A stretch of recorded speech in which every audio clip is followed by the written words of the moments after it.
here's what's happening. Good afternoon. I am Vanessa Thomas with the 4 o'clock news on the street 919 FM and online Facebook and YouTube. In the headlines, the UNC calls for midnight curfew. Tutor ready to discuss return to classes with the education minister.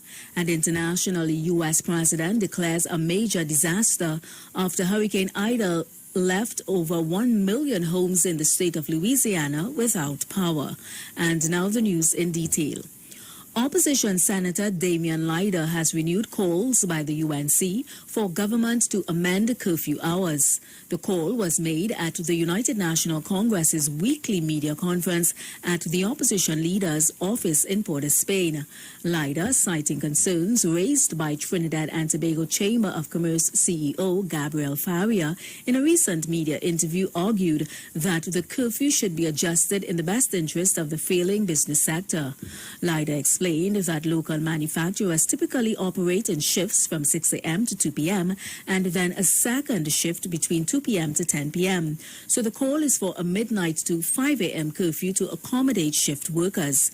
Lyder also noted that the country was heading into what is traditionally the peak period for retail business, with the Diwali and Christmas seasons approaching. He said the 9 p.m. to 5 a.m. curfew in place under a state of emergency that will end in November, in the heart of the peak season, will impact sales. In other news, the Trinidad and Tobago Unified Teachers Association is eagerly waiting for the Ministry of Education to contact them for discussions on the return to physical classes on October 1st.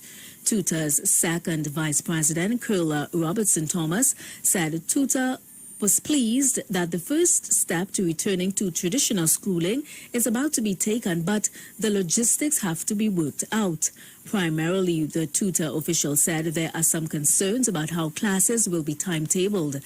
This is why Robertson Thomas says a meeting is needed urgently with the Ministry of Education. Nyan Gaspidoli, meanwhile, has said that the details were still being finalized and further information will come once completed.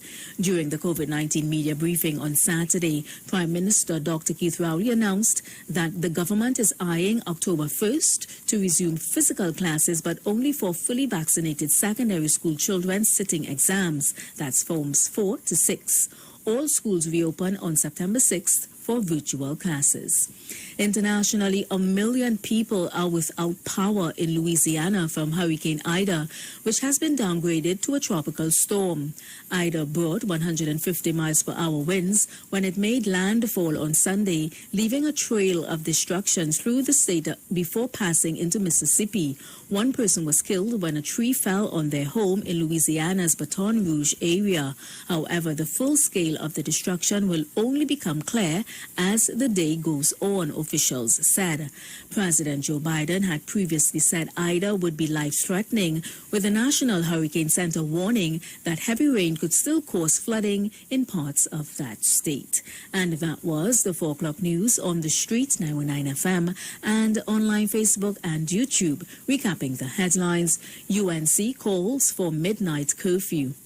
TUTA ready to discuss return to classes with the education minister.